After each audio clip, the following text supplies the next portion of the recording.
Assalamualaikum warahmatullahi wabarakatuh. Saya Jiani Lafta Fitri dengan NIM 20208150 ingin mempresentasikan hasil pekerjaan saya, yaitu ini proposal bisnis mata kuliah SKB. Di sini saya memilih untuk mendirikan kafe, yaitu dengan nama Story Cafe. Oke, next.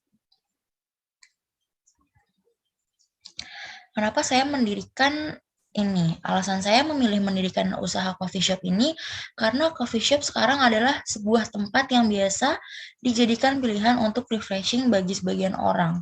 Karena tempatnya mampu membuat pelanggan melupakan sejenak masalah dan kesibukan yang sedang dihadapi.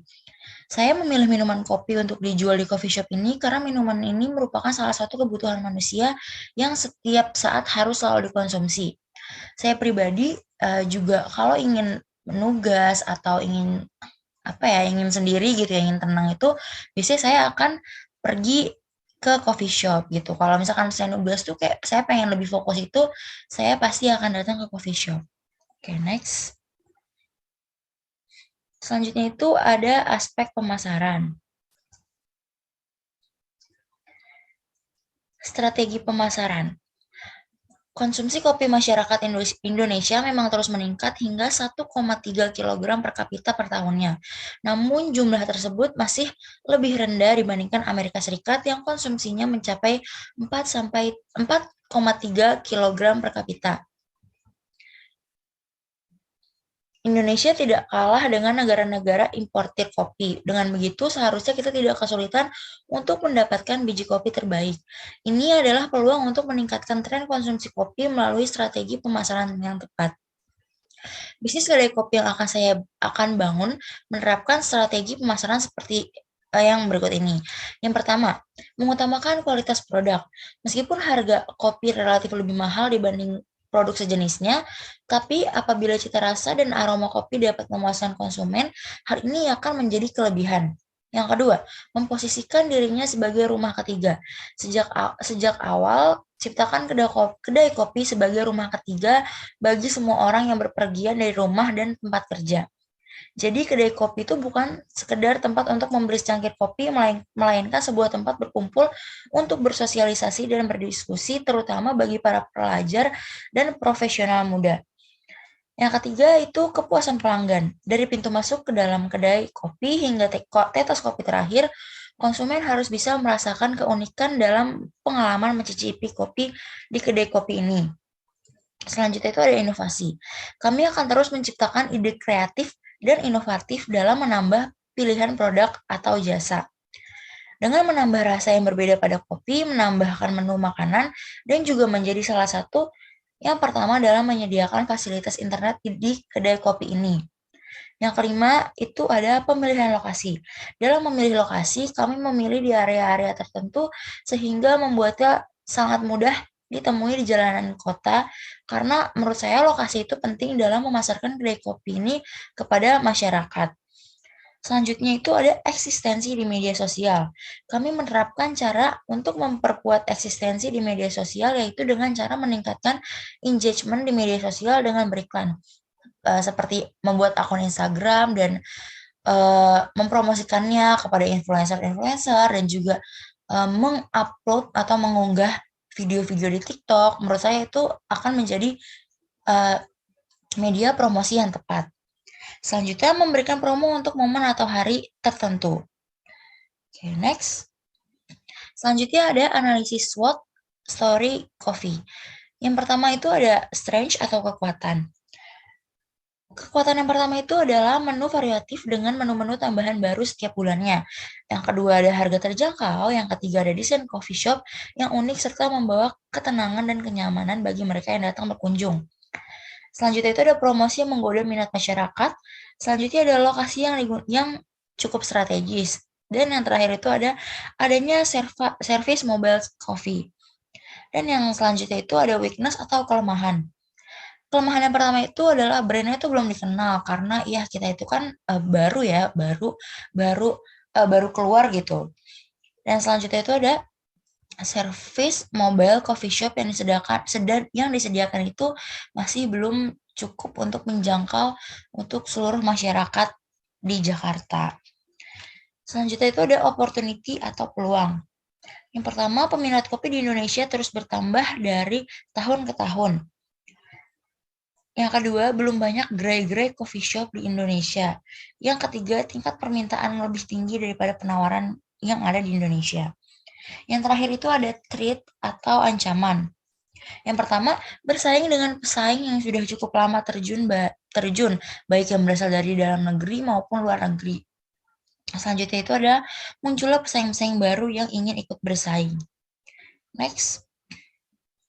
Selanjutnya itu ada segmentasi pasar. Yang pertama, segmentasi pasar berdasarkan geografis. Yang pertama, kita tuh berada di Provinsi Jawa Barat, lalu kita berada di Kota Bekasi Timur. Tujuannya itu untuk penduduk yang tinggal di Bekasi Kota. Selanjutnya, segmentasi pasar berdasarkan demografis. Kita tuh ingin menjangkau di umur sekitaran 15 sampai mungkin 60 tahun. Selanjutnya, berdasarkan psikografis. Kita ingin menjangkau gaya hidupnya itu yang sederhana. Kelas sosial itu kelas bawah sampai kelas atas berdasarkan geografis. Selanjutnya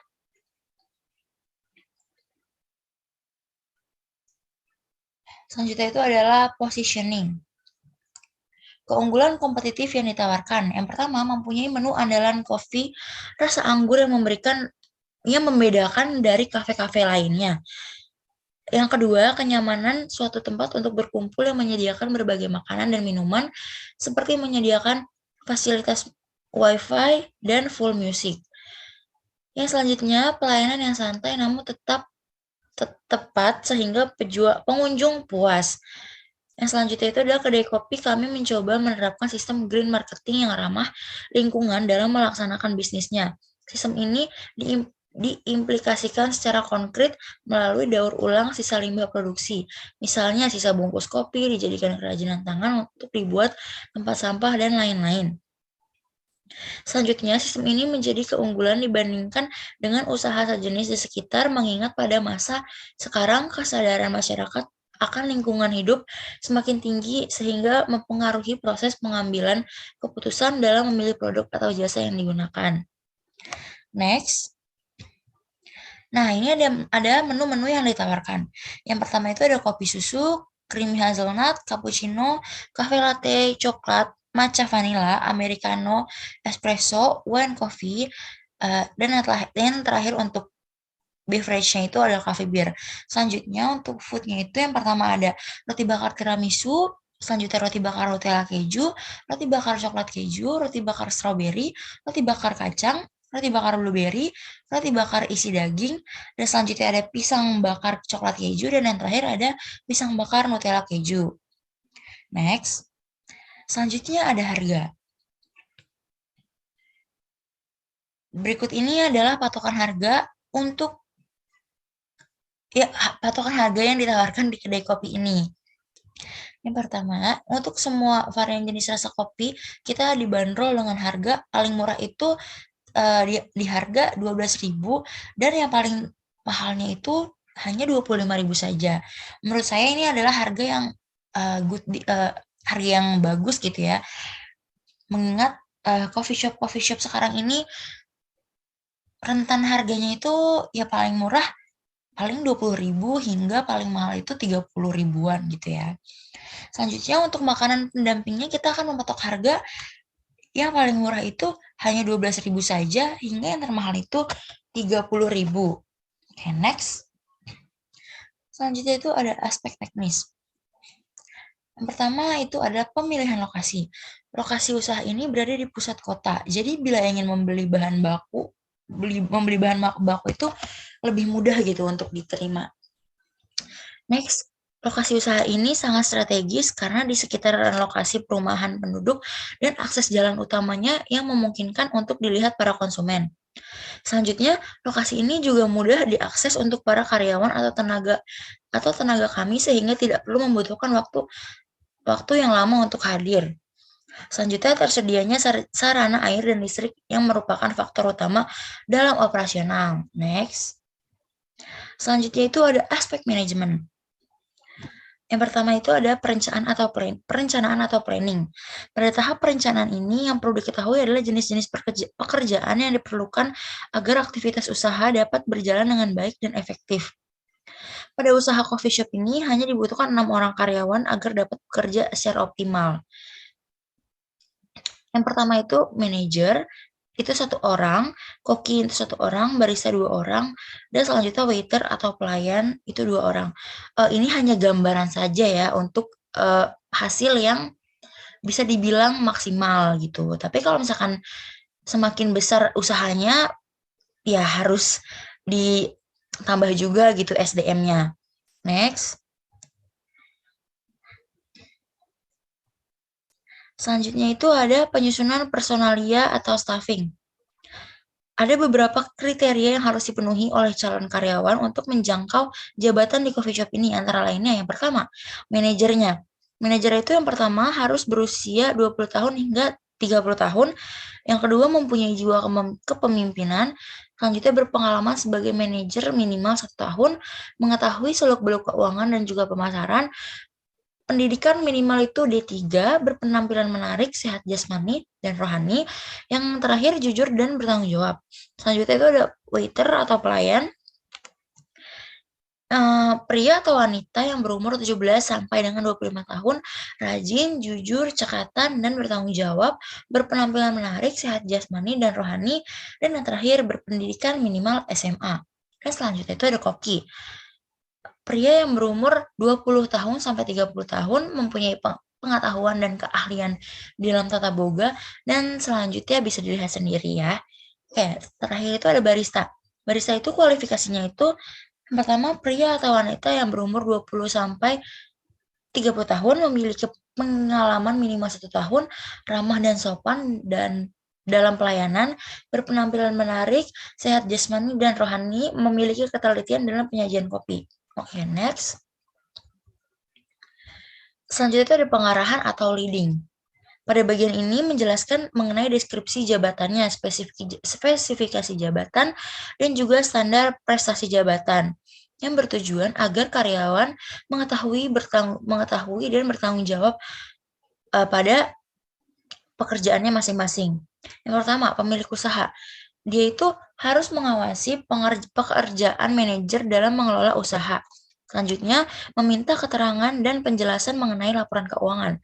Yang kedua, manajer, memimpin dan mengkoordinasi seluruh kegiatan usaha.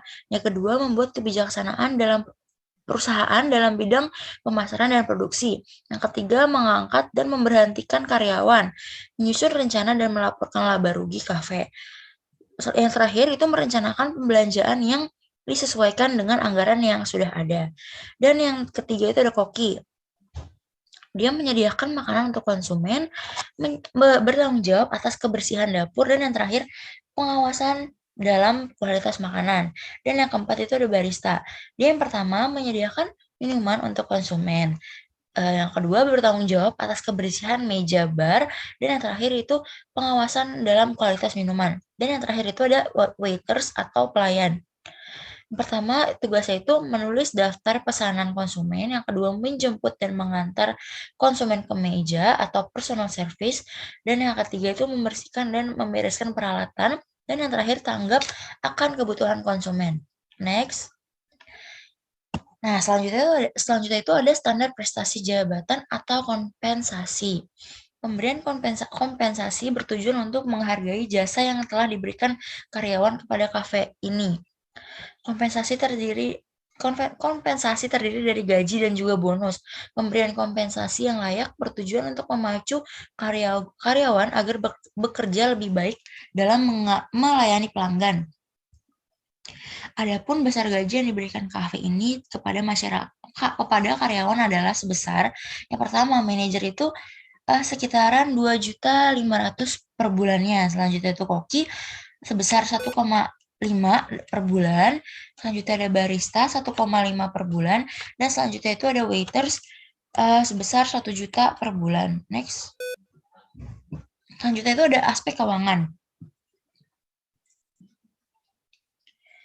Nah, di sini ada aktiva tetap seperti yang dilihat, yang kalian bisa lihat di layar sini, ini ada untuk peralatan dan juga untuk perlengkapan saya gabung.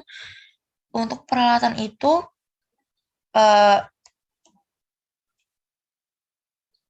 diawali dari kulkas dan diakhiri dengan pemanggang.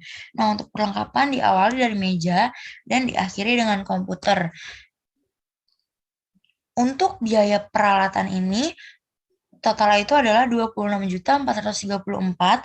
Lalu biaya perlengkapannya itu adalah totalnya 10.160.000. Nah, di totalnya itu kita dapat 36.594.000. Next. Selanjutnya itu adalah biaya operasional.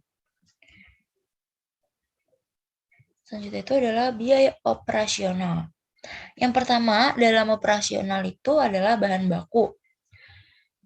Bahan baku untuk makanan dan minuman diperkirakan akan mengalami kenaikan sebesar 5% dalam setiap tahunnya. Dalam hal ini, pembelian bahan baku akan dilakukan setiap bulannya untuk bahan baku yang tidak tahan lama atau bisa juga setiap 2 minggu. Besarnya biaya bahan baku dari tahun 1 hingga tahun kelima dapat dilihat pada tabel berikut. Nah, ini di sini udah terpampang jelas di layar ya. Biaya bahan minuman dari tahun 1 ke tahun 5 terus naik, dan juga biaya makanan dari tahun 1 hingga tahun 5 itu terus naik. Next, selanjutnya. Nah, selanjutnya ini tuh ada biaya non-operasional. Biaya non-operasional adalah biaya di luar biaya operasional yang sudah diidentifikasi yang kemungkinan akan dikeluarkan pada kedai kopi ini. Biaya ini adalah biaya yang tidak berkaitan langsung dengan pengeluaran untuk pengelolaan bahan baku. Next. Nah, biaya non-operasional itu yang pertama itu ada biaya pemasaran. Maaf, ini ada typo sedikit. Nah, ini tuh biaya pemasaran yang akan dikeluarkan pada kedai kopi ini diperkirakan akan naik sebesar 5% ya, yang tadi sudah saya jelaskan. Besarnya biaya pemasaran dari tahun 1 hingga tahun kelima dapat dilihat dalam tabel berikut yang sudah jelas ya.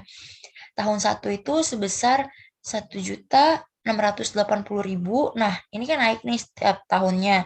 Sampai di tahun kelima itu mendapatkan biaya 2.042.50.000.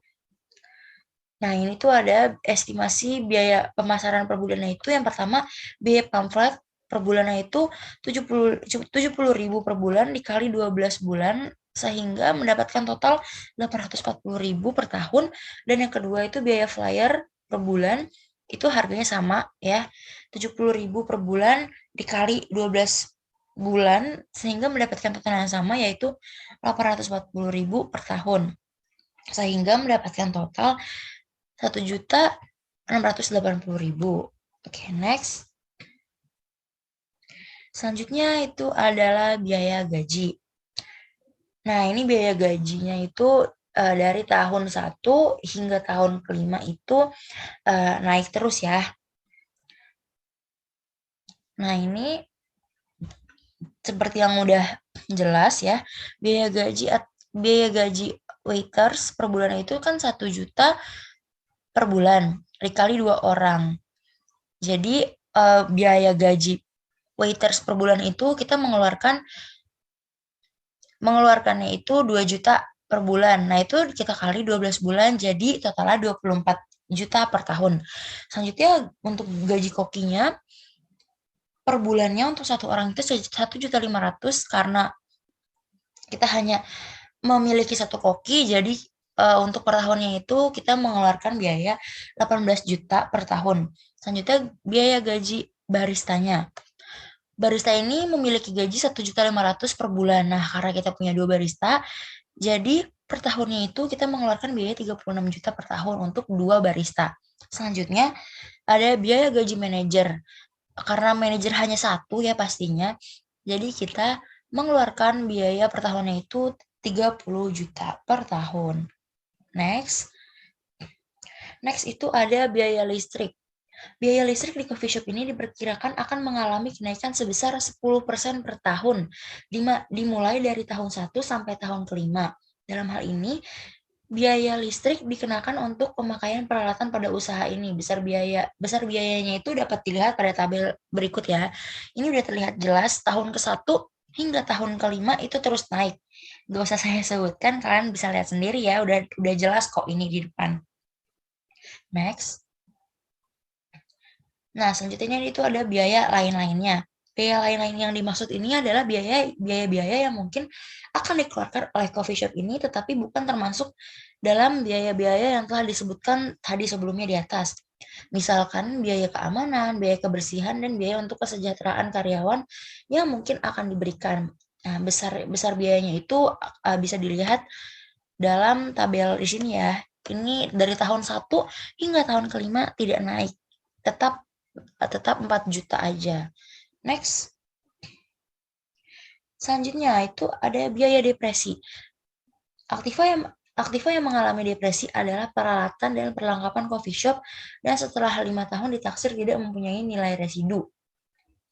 Besarnya biaya depresi setiap tahun mulai dari tahun 1 hingga tahun ke-5 dapat dilihat dalam tabel berikut. Nah, ini biaya depresi dari tahun 1 hingga tahun 5 itu sama ya. Nah, ini biaya depresi peralatan per itemnya itu dapat dilihat dalam tabel sebelah kanan. Untuk kulkas itu 400.000 hingga ke tabel nomor 22 espresso maker itu biaya depresiasinya itu 100.000 hingga totalnya itu semua itu 3.175.000 gitu. Oke, sekian presentasi dari hasil kerja saya. Selebihnya mohon maaf apabila ada kesalahan kata atau mungkin saya ngomongnya agak belibet. Sekian semuanya, terima kasih.